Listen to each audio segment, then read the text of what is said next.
In Sydney, I have set up the GLONASS miracle. And today I want to solve it. What I have done or what I have reported in Sydney were some results from a reprocessing that has been done in the frame of a W2020 project where Andrea has done some reprocessing of GPS and GLONASS data, and what I got before I start my travel to Sydney was a plot like this, where you have the SLR residuals of this reprocessed GLONASS series.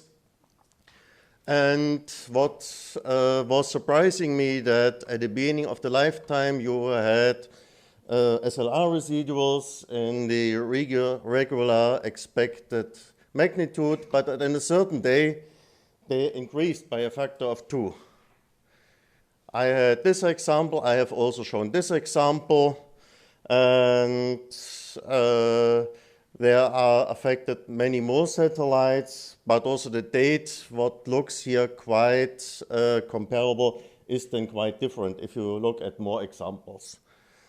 So I reported about this, nobody could tell me a real reason, and so I had to dig in a bit. And the first what we can do is look at orbit misclosures, and these are the orbit misclosures from 3-day long arc solutions, how we are typically doing this. I would now say if you don't have this green line where this event is visible in the SLR residuals, you would see nothing. Another example, yeah, maybe here a bit, but I would say without the green line you see nothing. If we go back now to 1-day solution, then, I would say on the right side we have, at least in the long track, a bigger scatter than on the left side. If we go again to another satellite, it looks a similar way. So there is obviously something happen with the satellites. And the next step, what one can do, is to look into the estimated solar radiation pressure coefficients. And this is shown here. Again, for the first satellite, on the left-hand side, you have the typical behavior of the periodics in D, but this pattern changes after the event. And also the scatter for the Y-bias becomes bigger. And if you look into the periodic terms, then the pattern changes completely.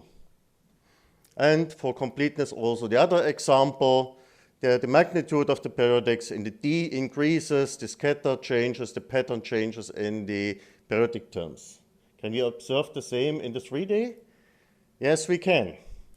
The pattern really significantly changes, even if we do not see so much in the overlaps. So something did happen with the satellites. So what do we know? When we published the paper on ECOM2, we had to exclude 4 satellites because we do not understood the SLR residuals for those. Lars did the same exercise for the year after, and he had already 6 bad guys, where it was not clear what happens with the satellites. In the orbit misclosures for 1 day, we see something, but nothing in the 3-day. But the pattern of the SRP parameters changes really significantly. And another experience that I have not shown here, but what we know is that this effect is much more pronounced if you use more harmonics in the ECOM parameterization than if you go back to the classical one. What we do not want, of course, because GLONASS has a stretched body where the D2 term is very important. Now, what I have done is to estimate satellite antenna offsets.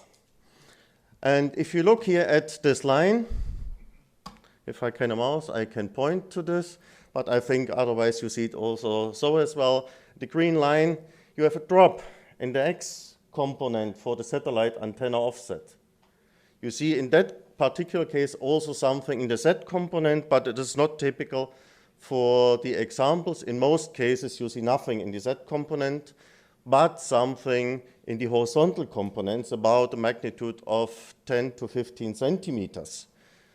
In that particular case, you see differences. At the beginning, you have something in X, 10 centimeter later, you have it in Y, but X came back. So now I have a few more examples for you. Y with a positive plus 15, Y with minus 15. So something obviously happens here. The first thing what I have to do is somehow to detect these discontinuities. I have set up an algorithm. The difficulty here is that the formal uncertainty of these values varies in time because of the known correlation with the SRP parameters. What I have done is I have taken 1 year and made a solution over 1 year. This year I have shifted by 1 week. And so I worked through, and if you have a jump, then it starts to become an effect on the solution. And so I made a series of solutions. In the next step, I have compared 2 of these estimates, one from 1 week and one for 50 weeks later, that I have 1 year covered, looked at the difference. And so I was able to detect this discontinuities. Exactly, if you now look at the red dots, if you take the local maximum or minimum from there, then you have the epoch where I can assume that this jump has taken. And I have assumed that I should revisit all events that are bigger than 3 centimeters. So now for the plots that I have shown before, I have 2 different horizontal offsets. In that case, for Y with minus 15 deviation from the regular value. In that case, plus 10, and so on. I have reintroduced this in the processing, and now you get the red dots for the solar radiation pressure parameters. You cannot perfectly continue the pattern from the beginning, but I think it's a reasonable improvement of the pattern that you continue the expected behavior from before.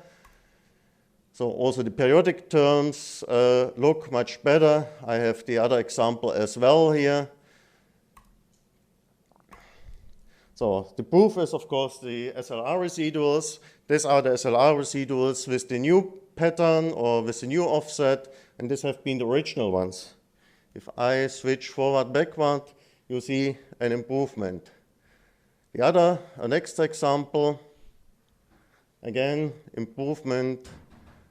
I do not want to play through all the examples.